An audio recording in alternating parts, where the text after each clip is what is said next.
And it says we are live in five, four, three, two, one. All right, let's get ready to go live. Welcome back, Wayfarer. Hope you are doing well. Let's see if this connection is going to work. Hopefully, it does for a while. You never know. Sometimes it works, sometimes it doesn't.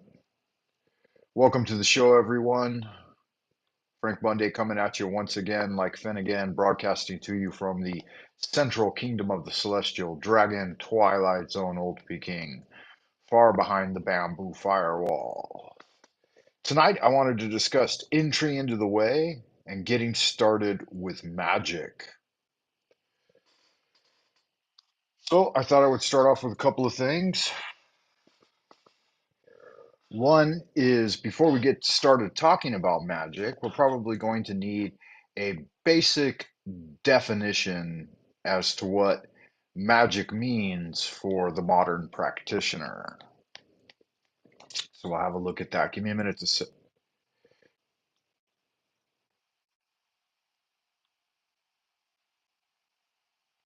give me a minute to set everything up, guys. I'm just checking the feedback loop, see if we're good to go. That sounded like it was probably okay. Let me open and check my pages here.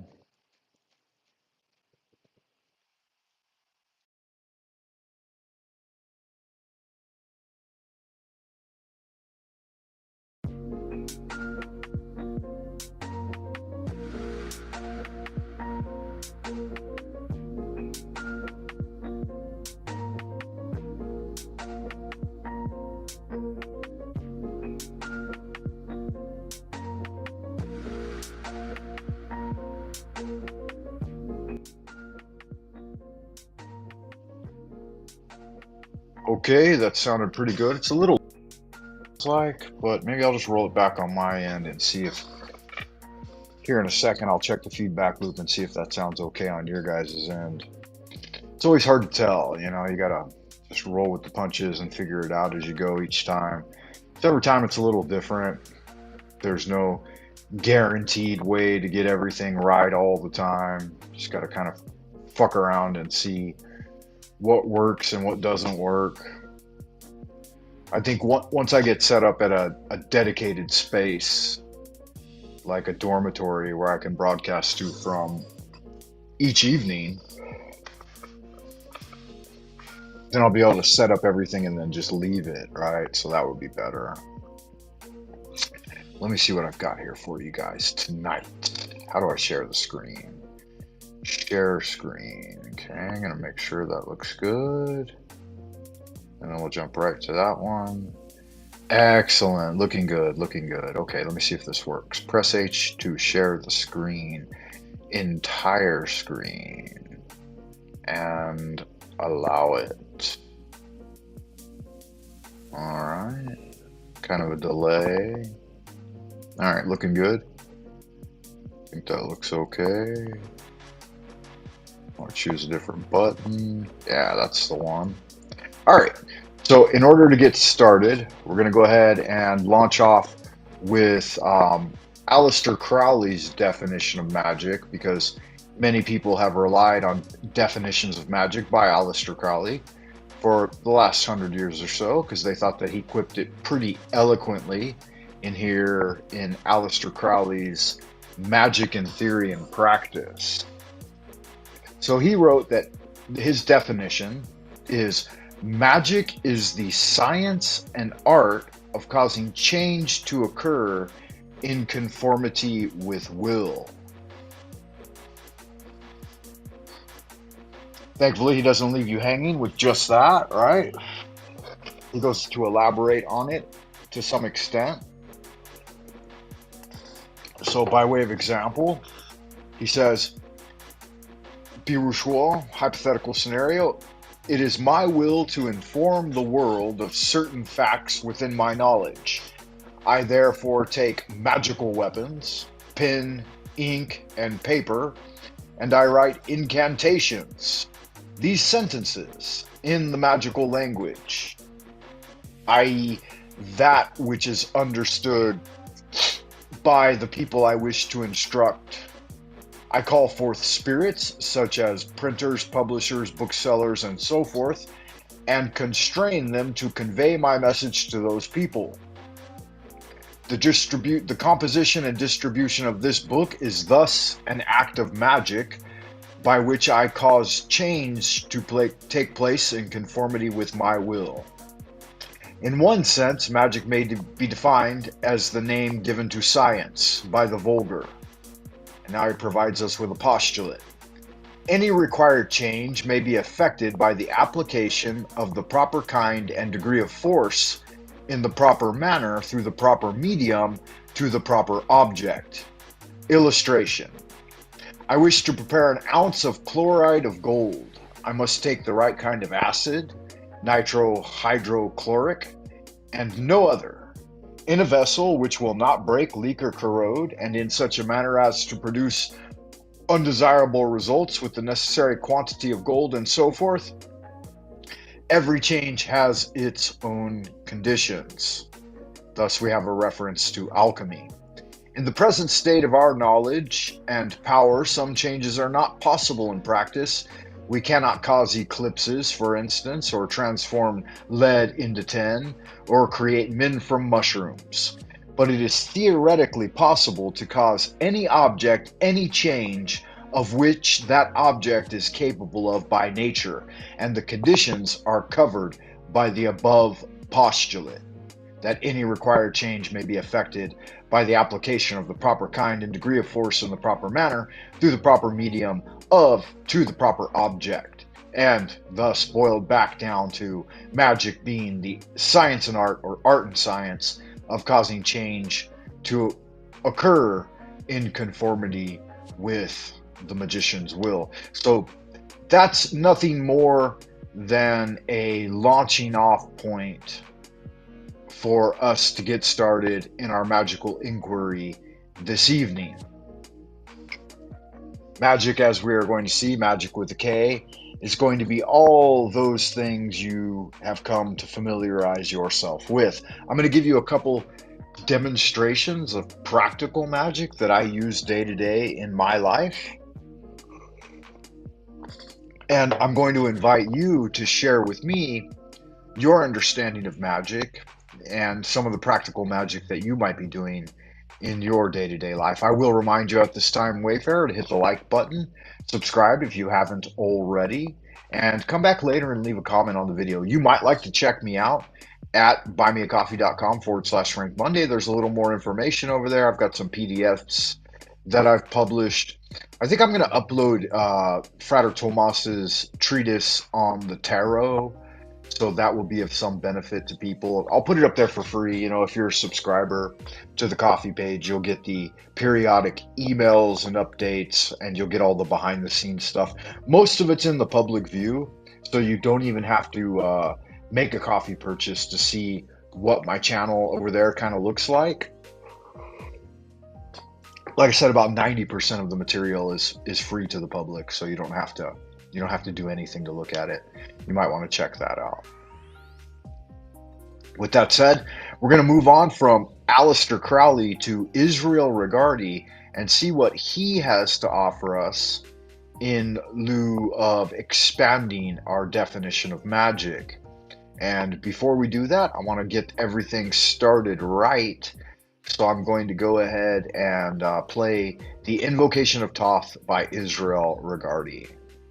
Take a moment to enjoy. Take a deep breath and relax.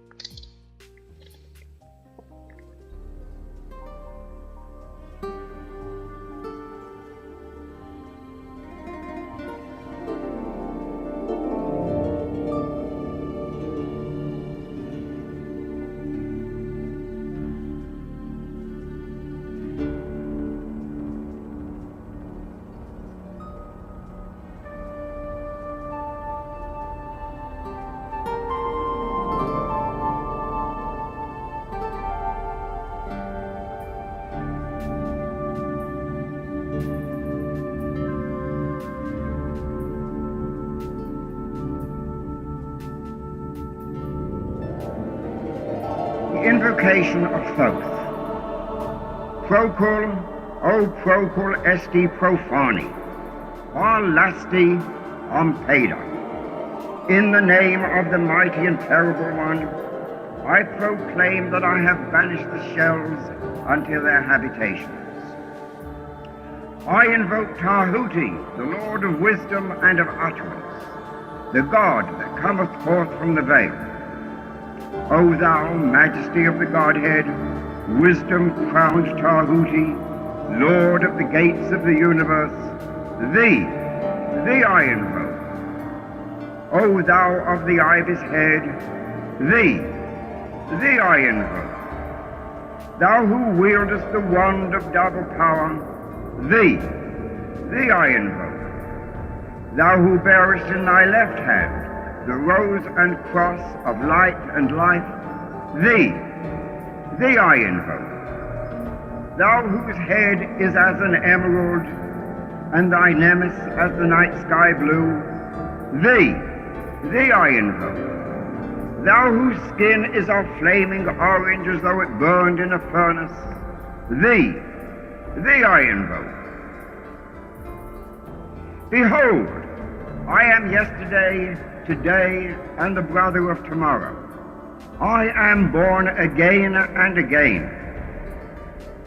Mine is the unseen force whereof the gods are sprung, which is as life unto the dwellers in the watchtowers of the universe. I am the charioteer of the east, lord of the past and of the future. I see by mine own inward light, Lord of resurrection, who cometh forth from the dusk, and my birth is from the house of death. O ye two divine hawks upon your pinnacles, who keep watch over the universe, ye who accompany the bier to the house of rest, who pilot the ship of wrong, ever advancing onwards the heights of heaven, Lord of the shrine which standeth in the center of the earth. Behold, he is in me, and I in him. Mine is the radiance wherein Ptah floateth over the firmament. I travel upon high. I tread upon the firmament of new. I raise that flashing flame with the lightning of mine eye, ever rushing on in the splendor of the daily glorified Ra, giving my life to the dwellers of earth. If I say, come up upon the mountains, the celestial waters shall flow at my word. For I am Ra incarnate, Kefra, created in the flesh. I am the eidolon of my father Tamu, Lord of the city of the sun. The God who commands is in my mouth. The God of wisdom is in my heart. My tongue is the sanctuary of truth, and a guard sitteth upon my lips. My word is accomplished every day, and the desire of my heart realizes itself as that of Ptah when he createth his works. I am eternal, therefore all things are as my designs, therefore do all things obey my word. Therefore do thou come forth unto me from thine abode in the silence, unutterable wisdom, or light, or power. So, Hermes, Mercury, Odin, by whatever name I call thee, thou art still nameless to eternity. Come thou forth, I say, and aid and guard me in this work of art. Thou, star of the east, that didst conduct the Magi, thou art the same all-present in heaven and in hell. Thou that vibratest between the light and the darkness, rising, descending, changing ever, yet ever the same. The sun is thy father, thy mother the moon. The wind hath borne thee in its bosom, and earth hath ever nourished the changeless Godhead of thy youth. Come thou forth, I say, come thou forth, and make all spirits subject unto me, so that every spirit of the firmament and of the ether, upon the earth and under the earth, on dry land and in the water, of whirling air and of rushing fire, and every spell and scourge of God the Vast One may be obedient unto me.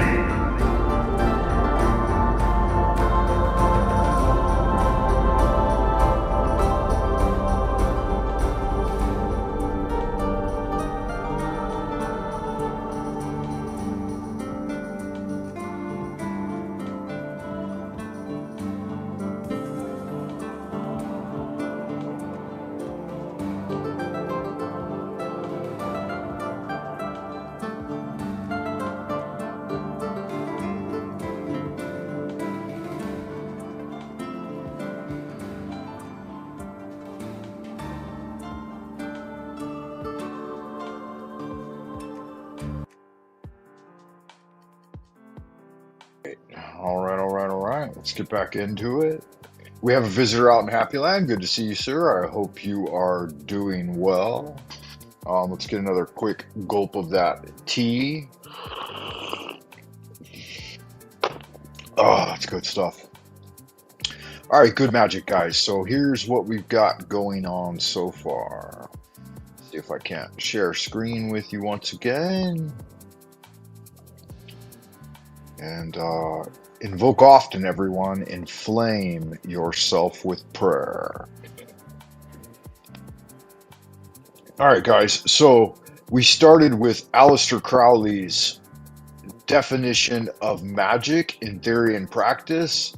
It's a pretty straightforward definition. He says magic is the art and science of causing change to occur in the world in conformity with the magician's will. And we should know from Eliphas Levi that the great work is before all things creation of man by himself. That is to say, the complete and total conquest of his faculties and his future, and it is especially the total emancipation of his will. So our will to do things, do what thou wilt, is the whole of the law. Now, this is just a starting off point, as I said earlier. We're going to jump to Israel Regardie's meaning of magic and see what he had to say about Crowley's definition. And it's a little further down here in here. So you should read these preliminary paragraphs, right? We live today in a world of great material progress and mechanical ingenuity. On every hand is flouted the social advantages of the world-wide communication bequeathed to us by such modern inventions as aviation, radio, etc., etc. The peoples of the earth draw closer together, but by way of paradox, they seem even further apart. Pursuits, no matter of what nature, temporarily are not popularly favored, even though lies the hope of spiritual advancement of the world, or subjects which do not possess the sanction of those who are the leading lights in the scientific world are apt thus to receive as their lot neglect and gross misunderstanding. When many folk are introduced to magic, for instance, the first reaction is either one of stark fear and horror, or else we are greeted by a smile of the utmost condescension.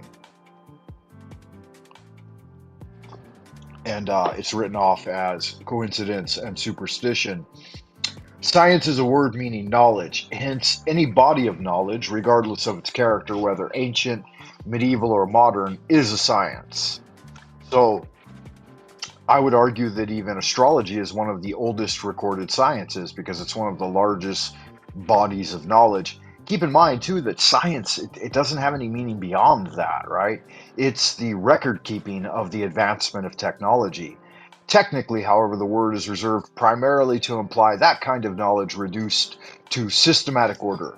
This order is encompassed by means of accurate observation, experimentally carried out over a period of time. And again, for the content of magic has been observed, recorded, and described in no uncertain terms over a great period of time. In fact, magic is probably the oldest science with, up until the present time, the largest body of knowledge. He goes on to say that a definition of magic presents a rather more difficult task. A short definition, which we will really explain its nature and describe the field of its operation, seems practically impossible. One dictionary defines it as the art of applying natural causes to produce surprising effects. Havelock Ellis has ventured the suggestion that a magical act is a name which may well be given to cover every conceivable act in the whole of life's span. It is Aleister Crowley's suggestion that magic is the science and art of causing change to occur in conformity with will. So that's what we see here. This is at the Astrum Agentium, the website that is in support of Thelema, I believe, or it's one of them. But it's right there. Magic is the science and art of causing change to occur in conformity to the will. Magic is the science and art in causing change. Dion Fortune slightly modified this by adding a couple of words and says changes in consciousness. Now, we could take this to mean that you're having changes in your subconscious, superconscious, unconscious, other than conscious, and your conscious, right? So there are many aspects, many levels of this that you have to contemplate.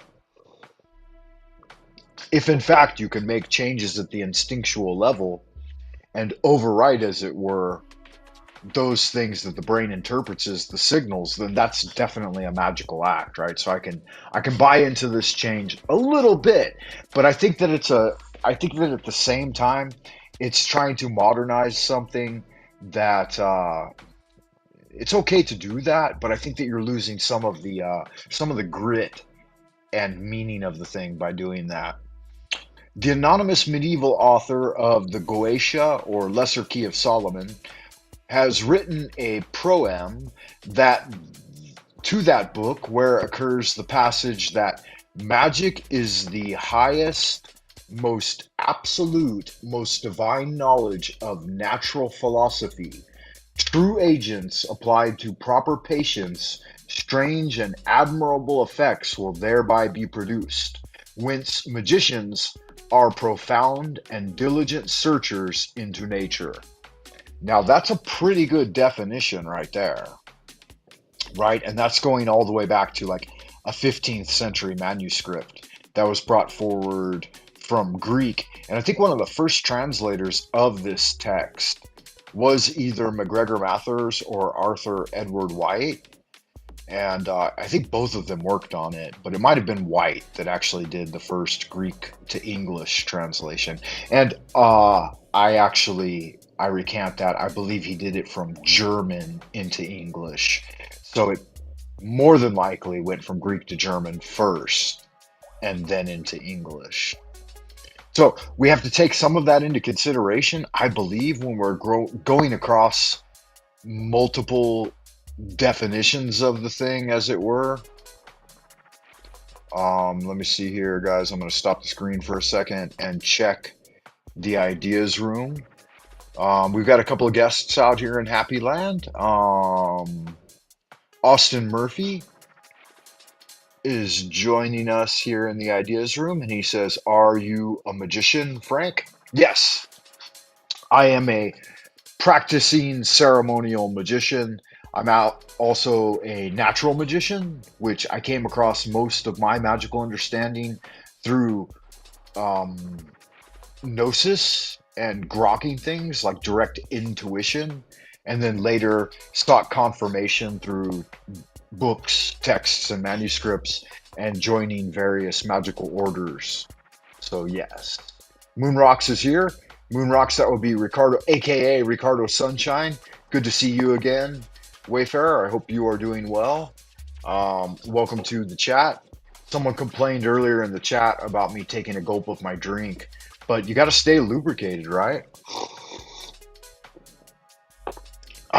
So you got to keep that. You got to wet your whistle from time to time and make sure that you're keeping up. I wonder why they don't teach cursive anymore. Yeah, I think because It's a good question. Let me put it back up there real quick. It's a good question. I think because the culture is moving away from that style of transmission of ideas. I may be a little older school. I was born in the early 70s, and I learned cursive in school. I think the method they taught us was the Palmer method. That was from like the 1950s, but I went in and I endeavored to learn some of the earlier methods too. There's another one, if I can remember the name of it right off the top of my head. Let me see. Let me see. No, I don't think I can. But it seems like it started with an S and was a German method, like a Schopenhauer method or something. I can't remember exactly. But yeah, I learned a couple of different methods. And I enjoy cursive, so I enjoy block printing. But the Palmer, I have an adapted Palmer where I use mostly Palmer or Palmer. I use mostly the entire uh, basic way they do all of the small letters, but then I've adapted all of the cursive letters to include some of the older ones as well. All of the capital and small, large and small letters. Yeah, so um, they still teach spelling, but not cursive. Yeah, well, I don't know. Yeah, you got to learn if you want to learn cursive. I guess you might have to endeavor to do it. I spent an entire 10 years focusing on improving my handwriting, and I think that I've done a pretty good job. I think my handwriting is fairly sufficient now. So my penmanship isn't bad. And that was when I hit about 30 years old. I started looking back at some of my older journals from when I was a kid, and I did a lot of printing. You're right. It seems like we printed a lot of material, and that seems so cumbersome. And my mother was a great calligrapher, and she taught me calligraphy when I was a boy, and she encouraged me to learn and to write in cursive. But it's funny because the modern methods from like the 1950s onward really can't compare with the beautiful elegance of stuff that was around 100 years ago. They really, folks used to really write in beautiful hand cursive, which I could read a lot of it because that was a part of my postgraduate study at university when I was studying literature. I read a lot of the original letters between the forefathers in the American Revolution, um, like their original cursive handwriting. I had to read through some of that and do some diction. That was a part of my coursework. Yeah, good magic. So let's go a little further with Israel Regardie's definition because he hasn't ended there. He goes a little deeper into it, and you can check it out for your own as well, for yourself as well. Um, like I said here on the,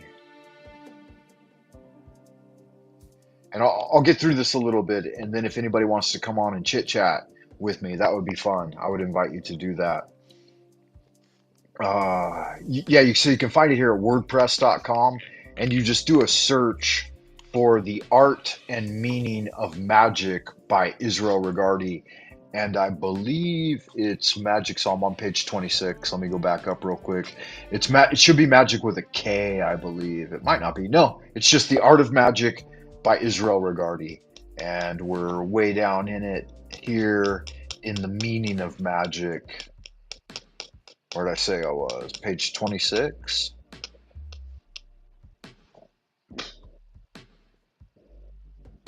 And let me check the old feedback loop, guys, to make sure that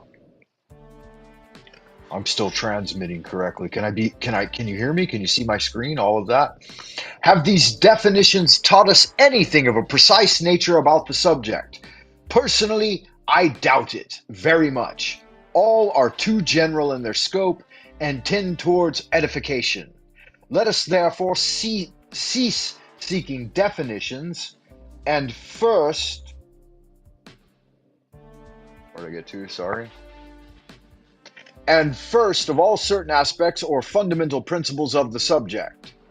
Afterwards, perhaps we may have sufficient trustworthy and evidential material at our disposal to formulate anew a definition which may convey something intelligible and precise to our minds. Yeah, so he's making a clear distinction here between modern thinkers, and those of the past. Yeah, this looks good. I'm checking the feedback loop, guys. It looks like everything's working really good. Within the significance of the one term magic are comprehended several quite independent techniques, as I shall mention on a later page in another essay. It may be advantageous to examine some of these techniques. Before doing so, however, it might be well to consider a part of the underlying theory. I know many will say, by way of criticism of this discussion, that it is nothing but primitive psychology, and only the psychology of autosuggestion at that. There will be decided sneer, barely concealed.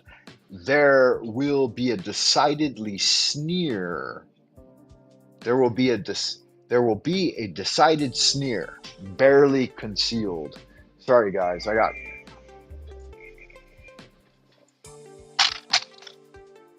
a shitload of stuff going on outside my window right there, man. Those guys are fucking just going bananas, honking horns and flopping pans and chit-chatting in the alley. Not cool.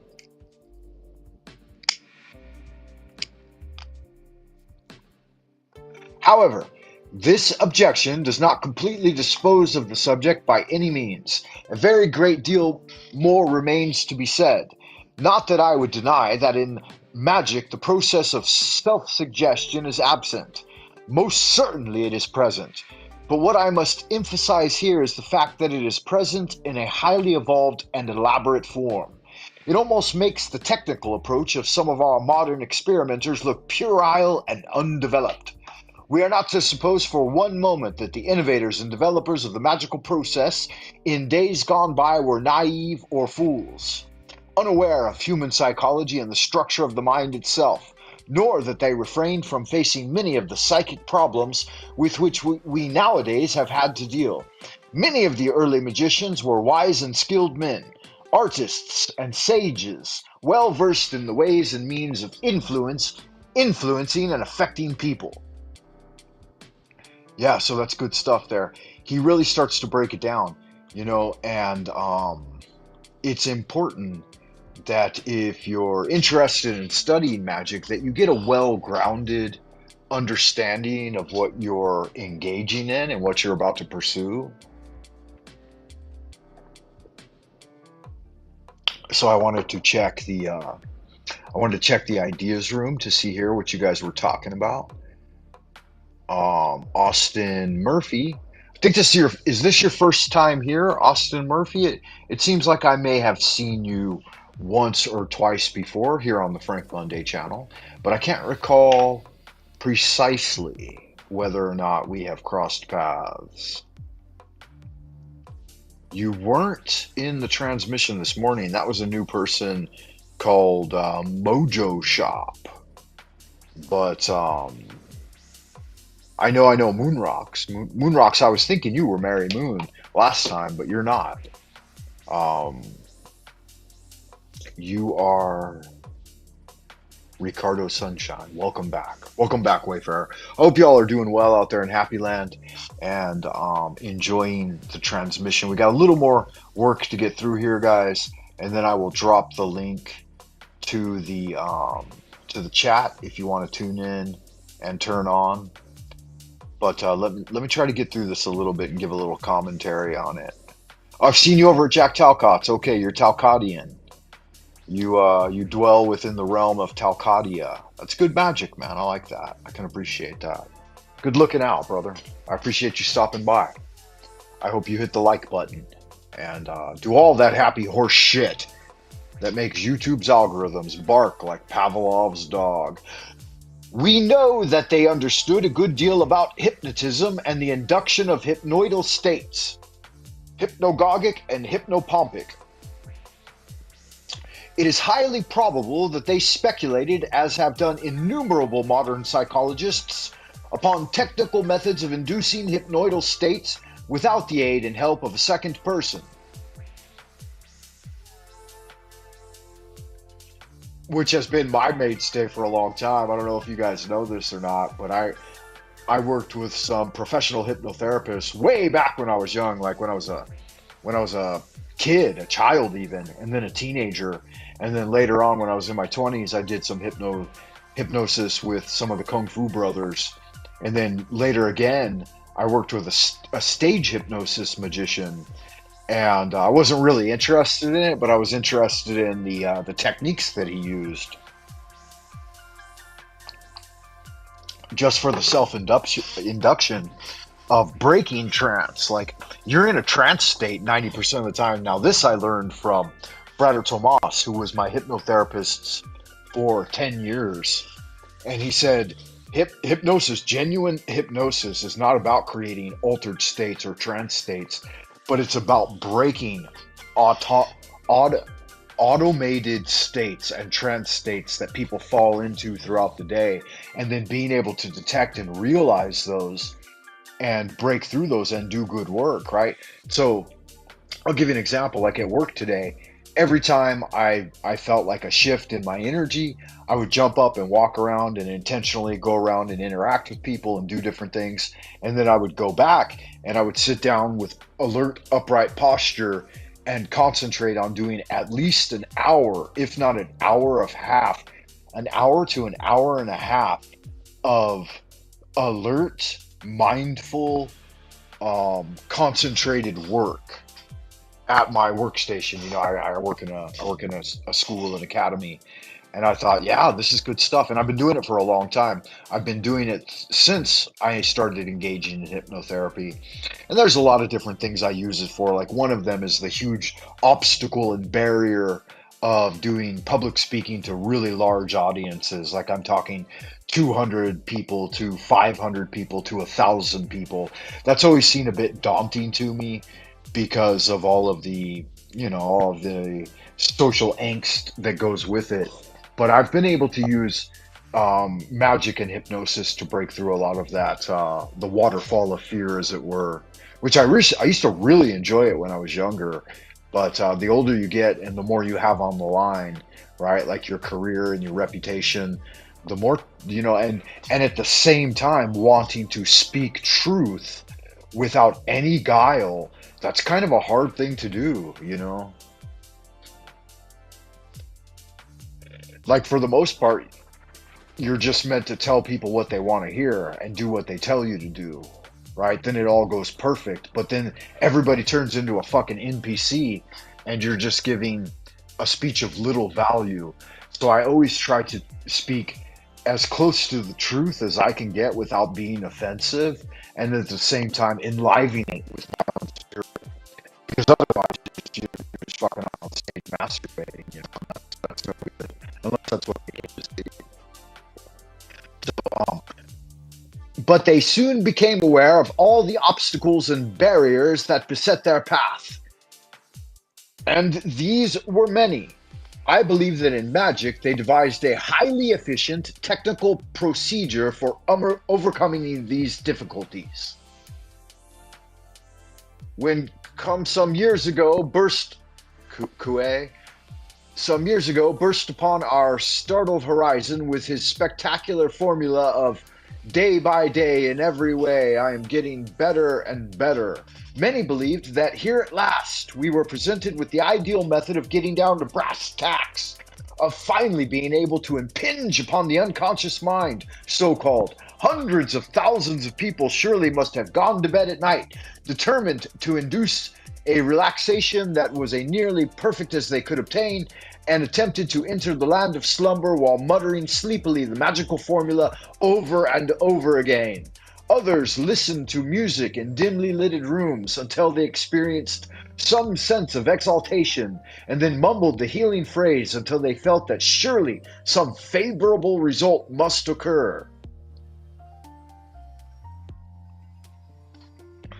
Assuredly, some lucky people got results. They were, however, few and far between. Some of these did overcome certain physical handicaps of illness, nervousness, so-called defects in speech and other mannerisms. and thus were able to better understand themselves and their positions in the world of reality. Others were less fortunate, and these were by far the greater number, the greater majority. What was the difficulty that prevented these people, this large majority, from applying the magical formula until success was theirs? Why were they not able to penetrate the veil stretched between the various levels of their minds? Before we answer these questions, I believe that magic does really answer them. Let us analyze the situation a little more closely. Now, here he's going to get into a lot of the... Now, you may or may not know this, but Israel Regardi actually taught a lot of classes on hypnosis in Los Angeles back in I believe the late 60s and early 70s. And then it seems like he moved to Florida in the last decade of his life before he passed away in 1985. But prior to that, he had a pretty big hypnotherapy practice of his own. And I met and worked with one of the gals that was a student of his in both Magick and hypnosis.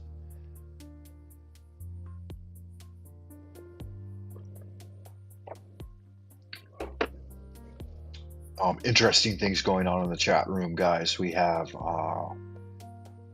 Moonrocks as a membership over at Jack's now. Praise God, man. Holy cows, man.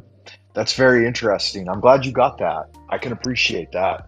I want to throw on a bit of a cover here because I got the air conditioner blasting at 21 degrees Celsius. And it's getting a little bit chilly in my room. But I'd rather have it chilly than blazing hot, right? We've got Jack. It looks like Jack Talcott himself might actually be here, guys. He's given us the monkey head pat and the big come hither with your dither and slide it in, right? The phallic welcome. Yeah, so that's nice. I can appreciate that. It looks like you motherfuckers are getting a little bit antsy out there in Happy Land, so I'm gonna go ahead and drop the link. That way, if any of y'all good-looking, sexy people want to come on here and talk shop, the art and meaning of magic is what we're going through tonight. There is the link. If you can do anything with it, then go ahead and do it, and jump on here, and I'll entertain the panel verse rather than just continue to read. But he goes through it here: exhaling carbonic acid, theoretical approach to the unconscious. He wrote in Modern Man, blah, blah, blah. We'll go through this a little bit. We've got a little bit of an upshot at the end here. If you want to study the deeper levels of hypnosis, I suggest you read this is just a pamphlet. It's not dense material, right? It's something you can get through in a day and a night. And this kind of definition, the whole idea of suggesting ideas to the dreamer of age-old dreams, sounds utterly presumptuous. Only a simpleton living a superficial intellectual and spiritual life would have the audacity to dare give this being suggestions relative to business, marriage, or health. Such a concept then immediately rules out the use of suggestion, demanding more sophisticated approaches. So, like I was saying, he gets more into it, kind of some of the... Did I do that correctly? Yeah, I did that correctly. Yeah, holy cows, man. Praise God.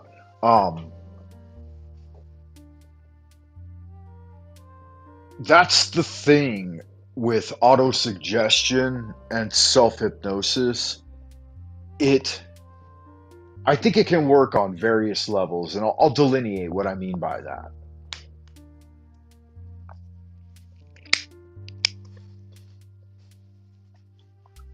So, for the average everyday individual, it's not going to be as effective a means to self-delivery from the adversity of life as other forms of magic would be.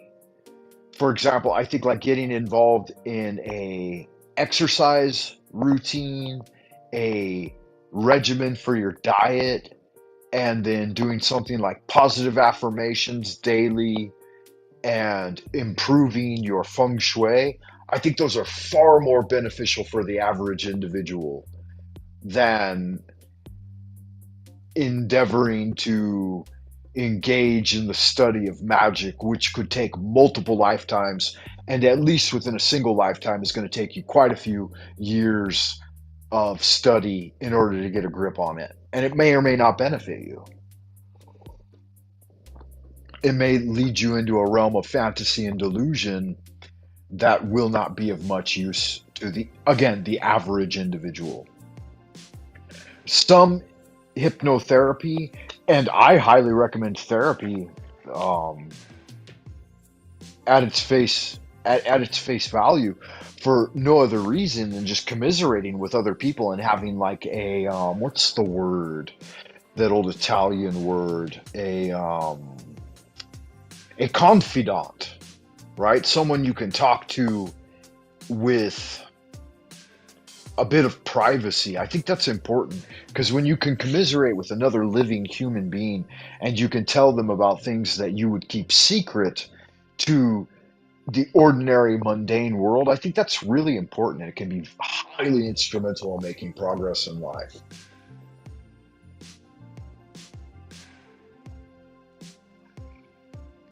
Many of the greatest things I endeavored to do in my life, in my early life, I had to keep entirely secret from everyone because otherwise you would just get tons of feedback and negative backlash and challenges to what you've got going on.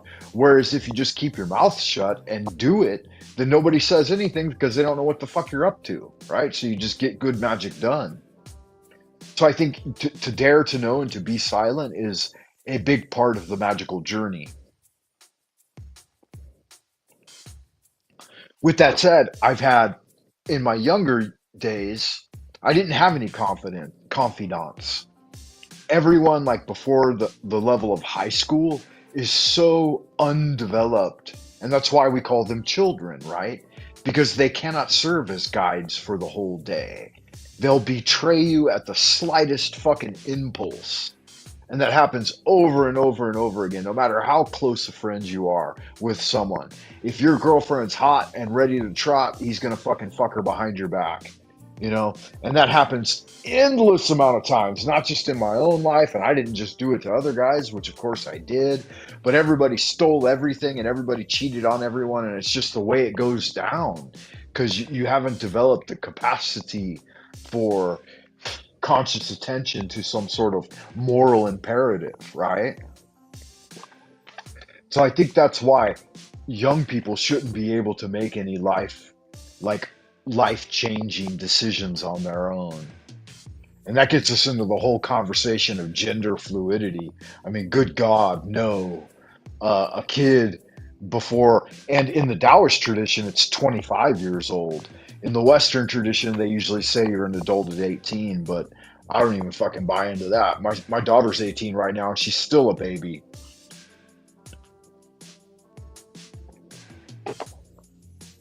Yeah, that's good magic, Moon Rocks. I can appreciate that.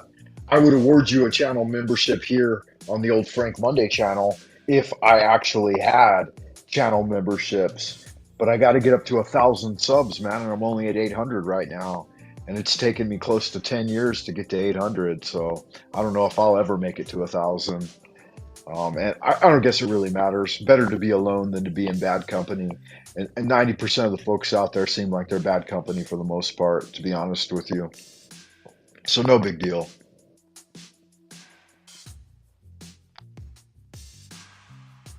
But yeah, I put the link out there, guys. We're pushing close to the hour mark. If I'm here to do it alone, then I will call it a day at around the hour mark. But I'll leave it up there for y'all, good looking, sexy people. And if anyone's interested in coming in and talking shop, then we can get down to some good magic. Again, if not, I'll just I'll roll into the abodes of the future, and I'll go ahead and finish off Rigardi's um, little treatise here on the definition of magic. And if nothing else, we've done good work tonight, man. Um, like I said, I've said this in the past, but about an hour is all I'm willing to go and present without some sort of feedback and commiseration. Otherwise, it's just gay. It's just gay. Okay, for the time being, and only for the purpose of this discussion, let us grant validity to the first concept of the unconscious as being a titan through to him. The theory goes, therefore, that if in the face of some bodily ill or dysfunction we could literally tell the unconscious what we want done, these results could occur in answer to our concentrated wish. Theoretically, the theory sounds all right. Unfortunately, for one thing, it does not take into consideration the fact that early in life an impenetrable barrier is erected within the psyche itself. A barrier of inhibition is built up between the unconscious and conscious thinking self.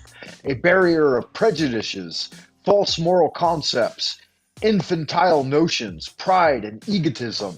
So profound is this armored barrier that our best attempts to get past it, around it, or through it are utterly impotent. We become cut off from our roots and have no power, no ability to contact the deeper, instinctual, more potent side of our natures.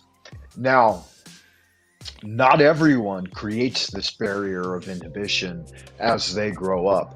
And that's why I believe at a very young age, 12, 13, 14, I was a natural magician because I broke through the conscious to unconscious barrier. And I did it through a lot of different techniques that I learned early in life. I started learning these ideas from magicians along the way. And martial arts helped a lot because you do so many repetitions, right? 10,000 repetitions, it breaks through the unconscious. And your instinctual, the more potent instinctual side of your nature doesn't come through. What comes through is the kung fu, right? Because you've done it so many times. And this worked with other things too, like hypnosis, which I started practicing at a really young age. And so there's something to be said with the outlier to this general sense of what's going on. All right, it sounded like I did get a beep, so I might have a visitor here in Happy Land. Let me stop the old screen sharing and see who's there. Oh, welcome.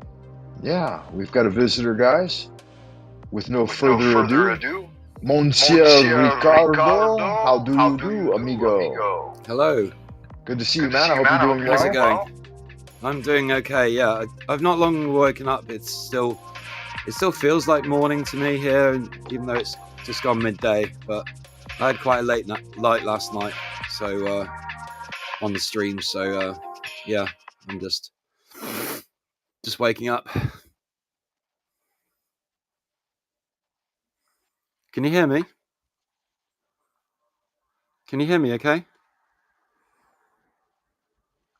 Frank. Okay, good man. I can appreciate that. Good. Can you hear me? Okay, Frank. Am I coming through clear? This platform may not be the best one. It seems to. Let me just have a. Yeah, let's give it a minute because sometimes it seems to level out after a little bit. Like the connection isn't necessarily great right off the bat, but then it tends to straighten itself out after a second. So Get the settings right.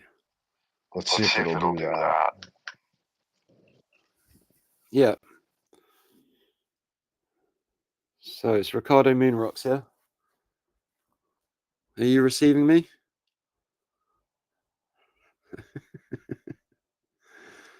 Are you receiving my transmission? All the way from the moon?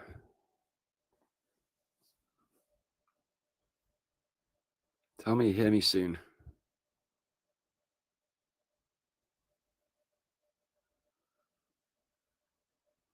Yeah, that's a good name. Yeah, I'm receiving it. Yeah, good. So what have you been up to these days? How's Magic been playing out in your life? Oh, it's good Magic, man. I've just been like, just been doing good things. Like, I don't know.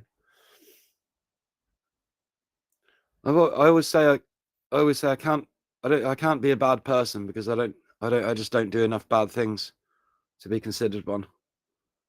So I'm always, trying to give good energy, always looking to help people where I can, correct their spelling mistakes, and just help improve the general lot of humanity. Really, that is one of my goals.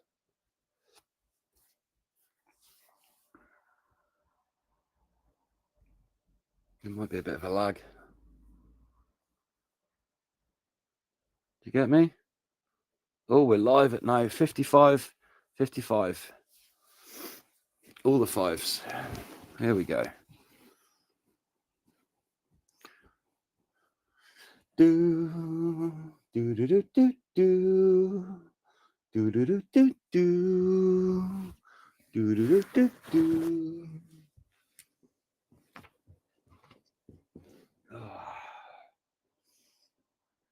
Just enjoying my coffee and a little wake and bake.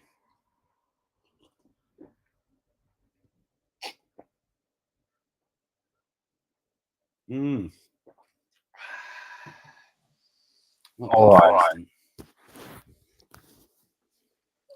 How are we doing? You're back. Yeah, it sounds like I don't know. Can you hear me okay? Yeah, I can hear you. It's much better than before. Okay. Let me see how it's coming through on the on YouTube. I'm still echoing on YouTube. I'm just chilling here having a wake and bake, as I do most mornings, with my coffee. Yeah. Let me see if this will work. Legalize it. Don't criticize it. Legalize it. Yeah. Yeah, I don't know what it is with this system over this platform for some reason. Anytime I invite guests on, it just comes unraveled. You're coming through a bit choppy. It's a bit quiet.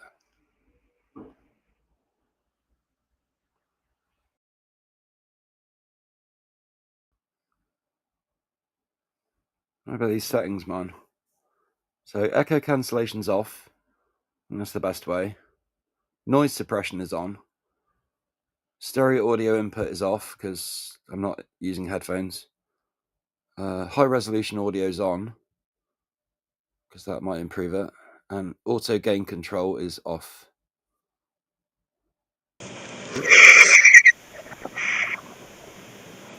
No. Okay. Can I get the information? Yeah, I don't know what it is. No.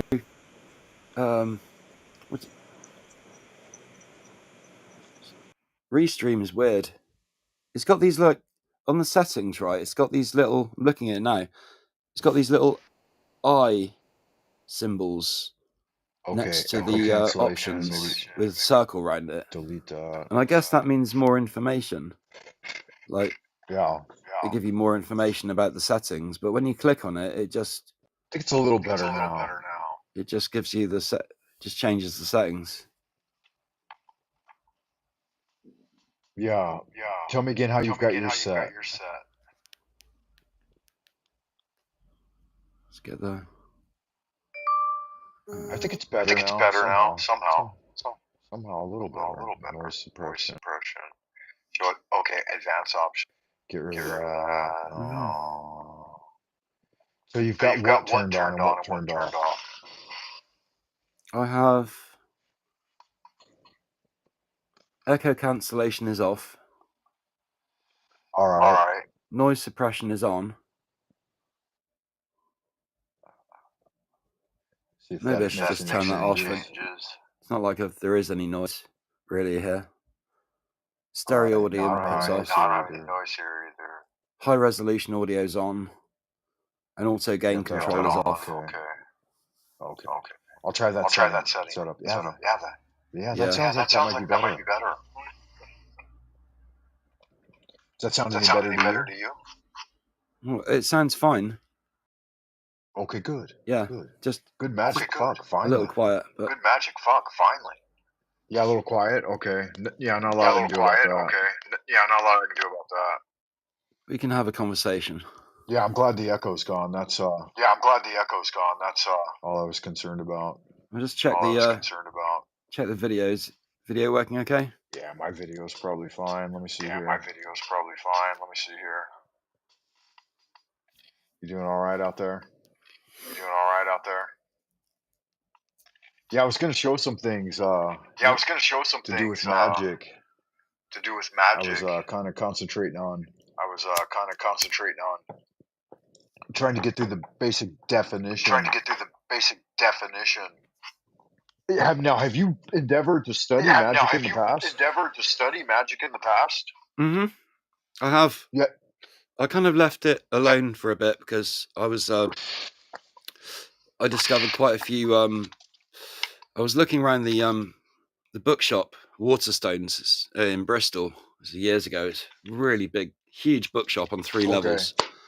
And there was I always found myself very attracted to the mind, body, and spirit section, as they called it then. That would have been called the occult section in the past, but obviously they'd modernized the category for the new age or whatever. But it still had so many amazingly interesting books that I'd never seen before, and some of them were about black magic. And I wish I could remember some of the books and the authors. I will remember them, but I don't think I've got the book anymore. But I know what it was called. I never, don't get me wrong, anybody. It was just an interest. But the book was called Pacts with the Devil. Okay. But I never did any spells from it. Though it was full of spells. It was a grimoire. It was all kinds of interesting stuff in it. Stories of how this guy got bit by a spider and it was really bad. He almost died. But yeah. Well, in my general thinking, I believe that the data points. I read a lot of books like and that. The knowledge, they're kind of irrelevant to the method. Mm-hmm. It's more about how you instill these things within your magical circle, so that they manifest within your life. Right, so planting ethereal seeds within the being, and then they grow into flowers of fruition. One example I would use in your life is the way you learned music. Yeah. Yeah, I just seemed to pick it up really, really quickly. I guess I had a natural flair for it. But yeah, there must be different kinds of brains. I think I've been told I've got a musical brain. So just when I hear music, I instantly just analyze it and question it and go, what's that? Where does that fit in?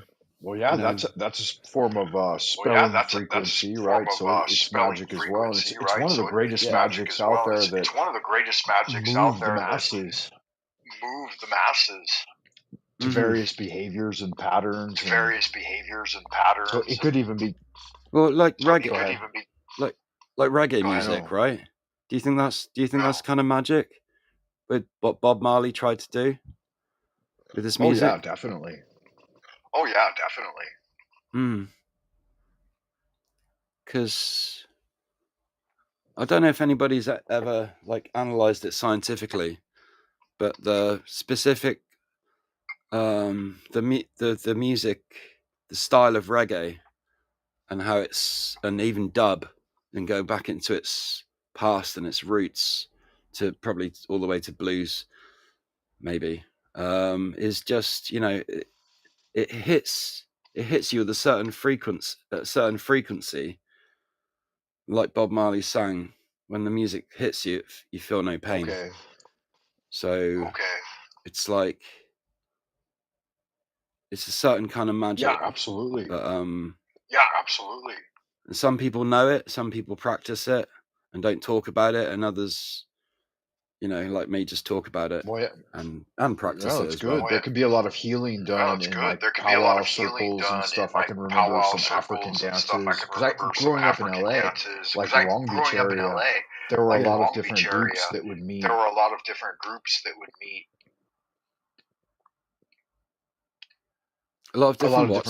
would meet to endeavor to do these different kinds of like magical circles, powwows and stuff. And you get those fusions of different music, different styles of music coming together and making even new different forms of music. Right. Different styles. Yeah, and they would create like vortices of healing energy, and you could feel that it would immediately drive away like negative spiritual forces like demon energy, and it would pull in other types of spiritual forces that would gather around like the pounding of the drums and the plucking of different instruments and stuff. So it's absolutely a magical act, especially when it's done live. Yeah. Mm-hmm. And also the rhythms, the what do you call it? Where it's the offbeat rhythms, syncopated. Right, the syncopations. And you know, that is just, I don't know, I can't say it does something to your consciousness, and it you know, it's kind of like saying, just hold back a bit, slow down, just take it easy, you know, and just vibe with the beats. And I mean, you can compare that to something like, I don't know, hardcore techno or something, and then it's obviously you've still got you're still talking about the same hypnotic beats and the pounding rhythms, but it's in a much more aggressive and kind of forceful way of like getting into your consciousness. That's why I'm not so much into happy hardcore as a musical art form. Like, it's a little bit, I find it a little bit coarse or base, you know, but it can be good for a bit. But I used to listen to I used to have friends who were into like the extreme version of happy hardcore, which is called Gabba. Gabba techno. Which is it's generally played at around 200 beats per minute, or even even faster. And it's like, yeah, I think it comes from Wales in Britain. It's a very, you know, it's strange little art, style, but so yeah, I've experienced a lot of different styles of music, and under a lot of different like states of right. I would think that people that maybe would enjoy that style of music would maybe rev up on various psychedelics in order to be able to like synthesize it and understand it. I could do it myself. Maybe I could, you know, that's an experiment I could conceivably conduct. If I had the condition, you know, if I set the conditions right, and obviously how to use the right chemicals, I think I could actually learn. I think I should learn some stuff.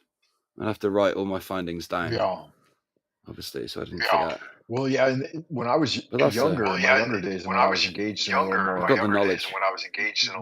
musical expression, musical I expression. would find that it depends too. Like if I was in an ordinary state of mind and maybe had done martial arts or something like that, I might be apt I might be to apt generate higher like to volumes of generate energy and listen higher to like faster volumes of paced energy music, and but listen maybe to around like faster 140, paced music, but 160. maybe I around don't know, like like heavy 140, metal, speed 160. metal. I don't know, like I, heavy I think metal or they're speed around metal.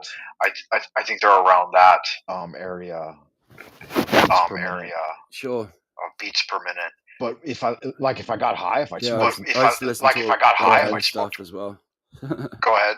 I used to listen to a lot of metal and speed, death, thrash metal right? and stuff like that.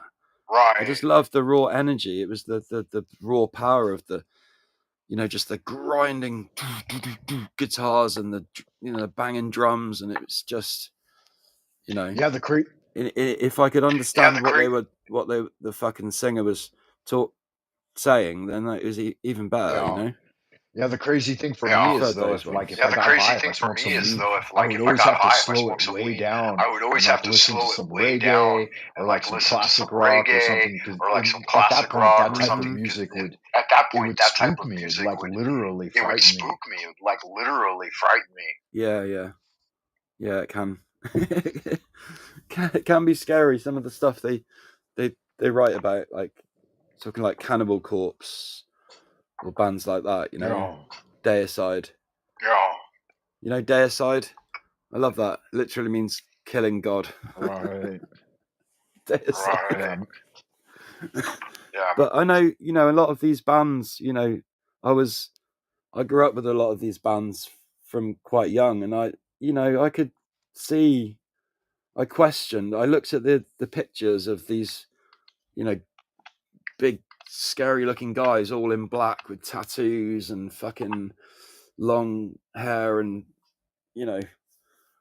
all this stuff. And I used to think, yeah, are you really, that's just an image. Like I'm thinking, are you really that bad? Do you really practice satanic black magic and stuff? And I bet some of them probably did, with mixed results, I bet. But but a lot of them, it's obviously it's mostly for show, and that's cool. But I don't think everyone understands that, and some people do take it seriously. They do take it to heart.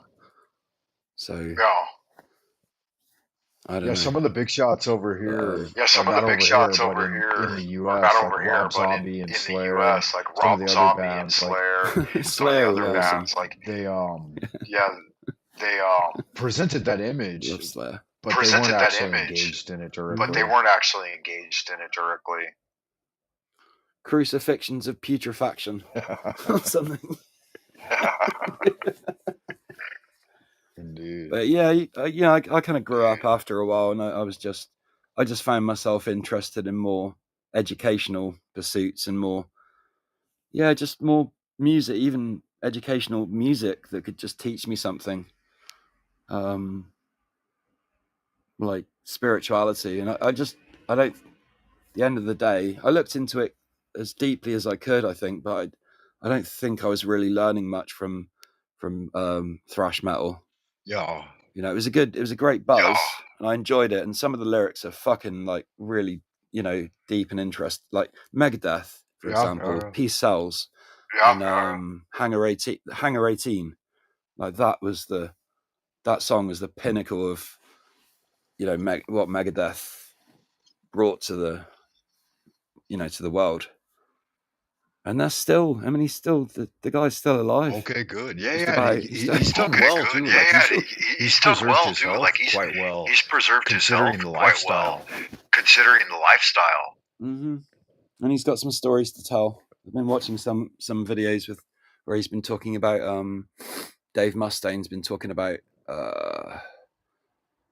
like spooky stuff, haunted houses and just black magic and things. And he's basically, his stance is basically just stay away from it. It's fucking, it'll fuck you up. It'll fuck your life up. And what do you think about curses and hexes? Like, there's this fear that people have from, I don't know how long ago, that somebody could just put some evil witch you never even knew could just decide to put a curse on you one day. Well, just by touching you or yeah, absolutely. I think my stance on this would be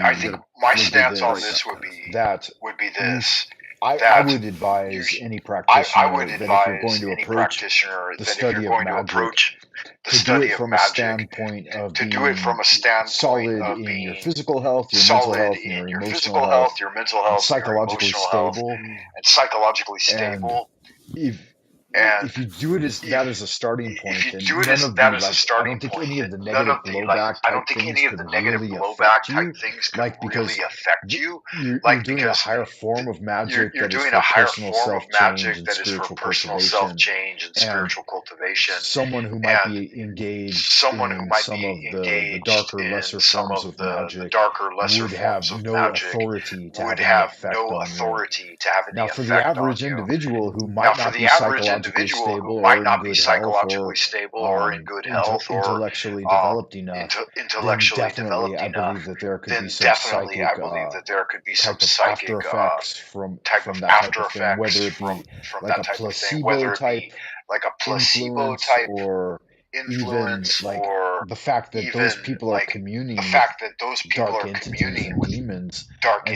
and demons, and they are able to utilize that type of spiritual force as like a weapon against other people. So yeah, I don't know, too. It would be it would be situation by situation. You'd have to look at it.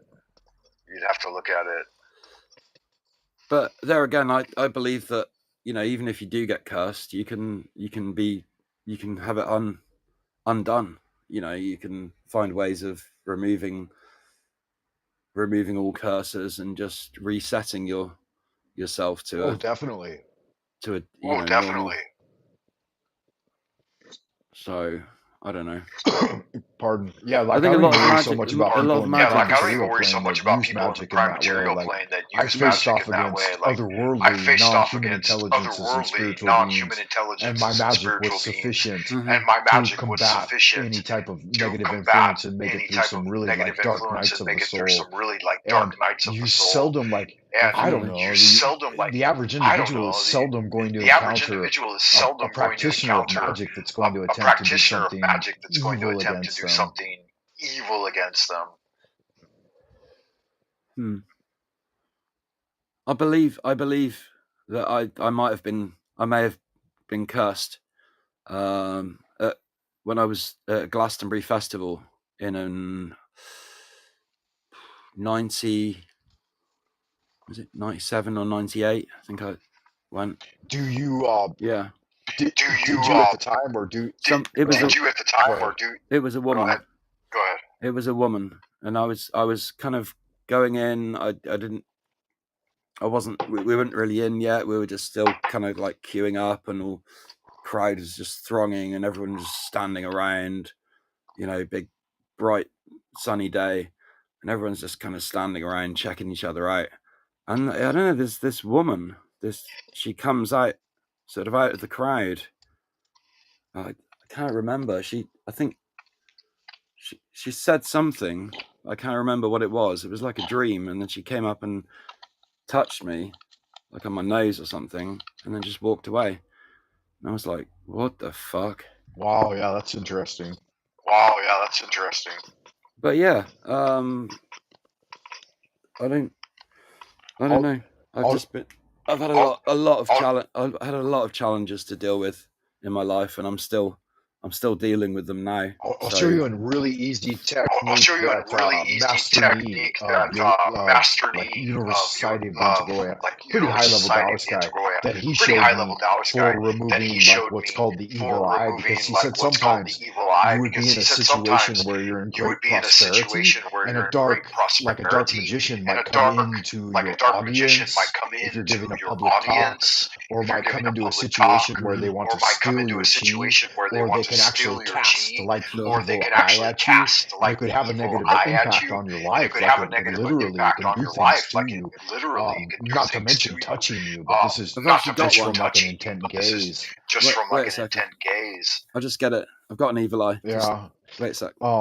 I'll show you the technique that he showed me though. I'll show you the You technique that he showed me oscillate though. with the You fingers, like you oscillate put the with the fingers into the fingers, like sword you hand you basically, put the fingers and into then the sword hand you blow basically, into and then you the blow hollow into in the hand, the and then you hollow in oscillate the hand, around the and part then that you you feel is oscillate affected, around the and part you that create you a feel is vortice, affected, and then you and use you the create a 3 vortice, fingers and to then you use pull the it out 3 of you. fingers So to you use pull it out of this you. type of So you action. use this type of action.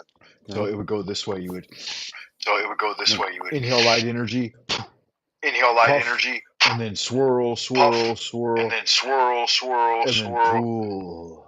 and then And he said pull. it's basically like, And he said it's yeah, I see basically that. like, That's nice. I like that. yeah, I see that. That's nice. I like that. Yeah, he said it's basically like Yeah, he said it's basically like agitating and then removing agitating and then a removing parasitic entity. a parasitic entity. Mm-hmm. So I mean, if you Oh, feel like you're still I mean, affected by it, you might if try you feel that. like you're still Like affected by it, you might if try that. somebody Like succumbed to a really if bad somebody succumbed to a really stomach bad ache or something like stomach ache or something that like kind of that kind of anxiety yeah, attack, they can also maybe. yeah, they pull can it, also swirl for a pull few it, times, swirl and for then a few just pull it times, out, and then and do just that pull it 3, out. 6, or 9 times. Do that 3, 6, or 9 times. Okay, sounds good. Yeah, I've had to utilize it a few times in the past. Yeah, I've had to utilize it a few times in the past. Can you possibly run through that again once more, just slowly for me, because I could rewind it back and watch it again, but then I wouldn't be here with you. So, do you mind? Sorry, you broke up. Could you repeat that? Sorry, you broke up. Could you repeat that? Yeah, I said if could you repeat It might. that It might. the spell again, because I could go back in the stream and watch it again, but then I wouldn't be here with you, so I kind of missed it the first time.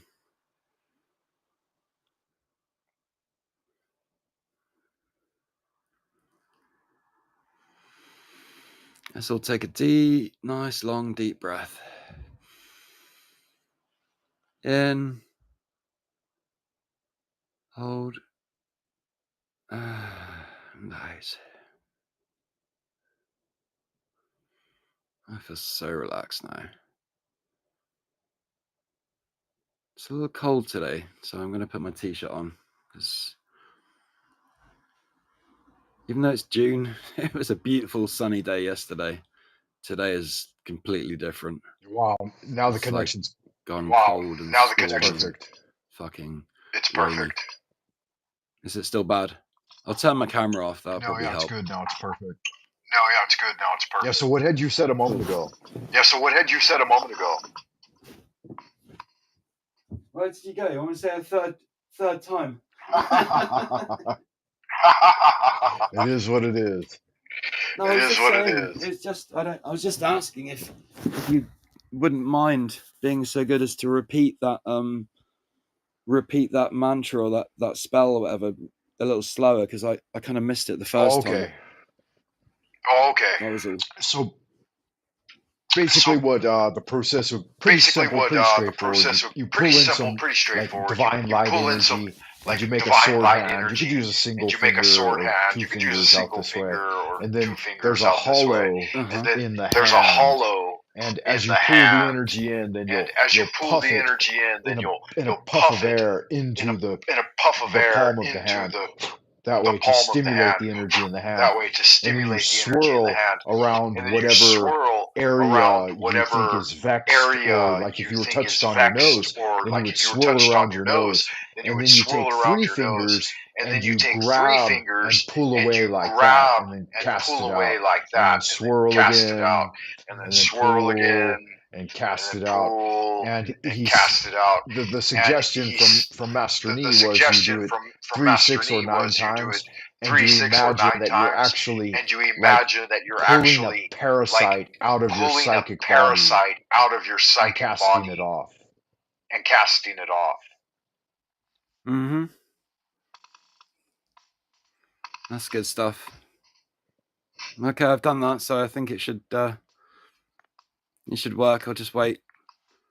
I'll be patient while it manifests. Yeah, there's all different kinds of ways just to let it go. address Yeah, it, there's all right? different kinds Like of if you ways to could address determine it, the right? direction that you Like think if the you could attack's determine the coming from, direction that you then think the you can attack's coming use from, then you can use this and it depends on your religious and affiliation. it You could depends on use your the religious pentagram or the affiliation. Star You of could use the David pentagram or the or any Star of type of David or magical any type of sigil that you would feel is magical appropriate to your sigil that you would tradition, feel is and then you appropriate to your project it through tradition, the hands. and You then could you use, project it through a the hands. You triangle could shape, use, or you a could triangle focus a shape, little more this or way, you or could you could just do a focus a little more rounded this type way, or shape. you could just do a But rounded type shape. try But to you detect spiritually, try to psychically, like detect which spiritually, direction psychically, the like negative which energy is coming direction in from, negative and energy then is you coming in cast from, your sigil and then you energy cast your into that sigil direction to energy disperse into it that and to direction block to it away from you, disperse it and to because block it that can away from occur you. with like Because negative that can psychic occur with like energies flowing negative into us psychic from energies flowing a into certain us from direction. I didn't see a that certain clearly. What was direction. that? I didn't see that clearly. What was that? Just showing you the symbol on my t-shirt, on my shirt. I think it's a It's not an octopus. It's like a Looks like a deer or an antelope. claws. It's like a deer or an antelope. No, it's a Is it a fish. fish? Let me see. Oh, is it a fish? Let me see. Okay. Lobster. Crab.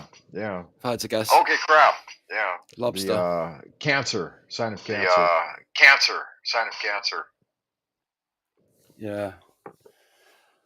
Oh, I don't want to talk about Cancerians.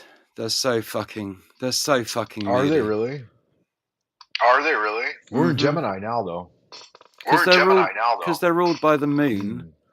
Cancer's the only sign that's ruled by the moon, right? And it's just their moods can change like every 10 minutes or so, every hour, and it can be completely, there's no like warning. It's just sudden, and you just never know where you are with them. Okay. I haven't had to deal with any cancers in my life. I haven't had to deal with any cancers in my life per se that I can recall. I was in love with one just recently. So it's it ended badly. Yeah, I'm involved with a Gemini. I'm involved with a Gemini at work right now. But Geminis are interesting. My parents are both Geminis. Tell me a little bit about them. Yeah, tell me a little bit about them. Well, Geminis, they're kind of very brainy, intellectual. They prefer to talk about things than do anything sometimes. But talking can be fun. Yeah, she's super active. They can just talk. Yeah, she's super active. But they're good fun. They're Geminis are good fun. They've always need a variety, and they're quite intellectual. So if you can appeal to their intellectual side, it's a bonus. Yeah, that's good magic. We always had books and stuff. We were never, growing up in a Gemini ruled household, we were never bored. There was always something to do. There were games. We had books. We had obviously television programs and radio, and we were just always talking. So I can imagine. Yeah, that's nice. It's good stuff.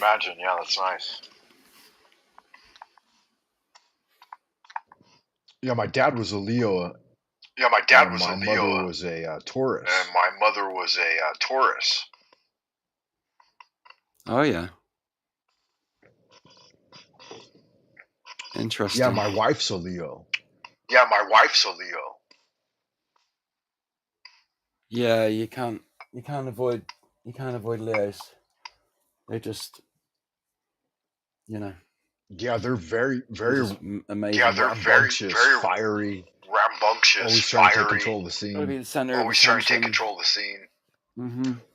And I had a Leo friend once, right? He wouldn't stop singing. Like he wasn't good. He couldn't sing, but he didn't care, and he just sing these stupid songs. I'm like, mate, you're terrible. That's funny.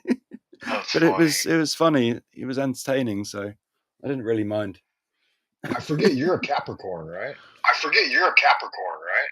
I'm a Virgo. Virgo, Sun in Virgo, Virgo, Moon in Capricorn, Scorpio rising, ascendant in Scorpio. Okay, nice. Okay, nice. Prince was Scorpio rising as Yeah. well. There's something about the eyes, like it's a gaze that looks almost straight through Yeah. everything. It kind of freaks some people out. I used to always get a lot of people saying, "Oh, wait, stop staring at me! Why are you staring at me?" And I'm like, I'm not staring. I'm just looking. You know? I used to get into trouble for just looking sometimes. What about your Virgo attributes? Like, What about how your would you say Virgo those play attributes? out? Because Like, I've only how dealt would with you say those play out? Because I've only dealt with one other Virgo. Oh, at an intimate level. I identify at an intimate level. Yeah, I identify strongly with being a Virgo, but like I'm just I'm just so grounded. Like I take things slowly, you know, like trust has to build slowly on a solid foundation.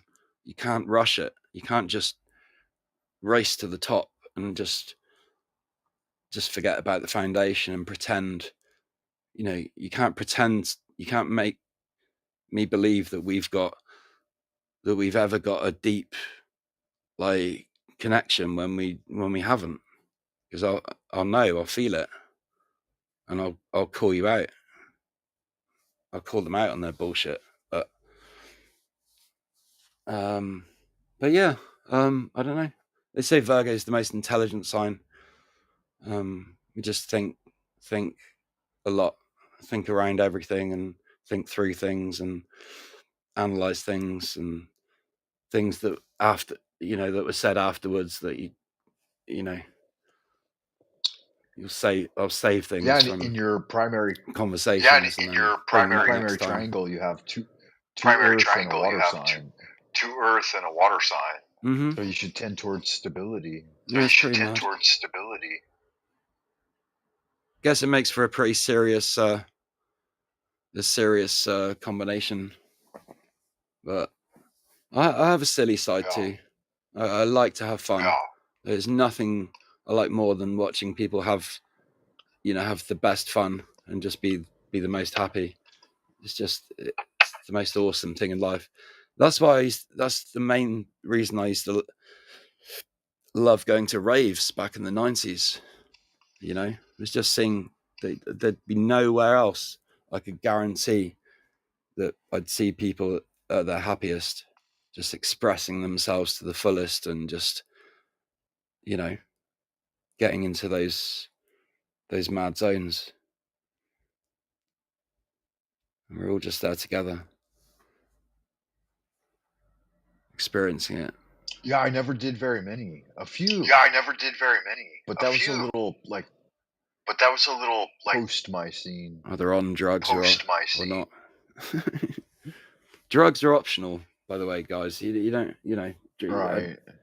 Assuming everyone's on, there's like high on ecstasy and stuff. A lot of people were, but you didn't have to be.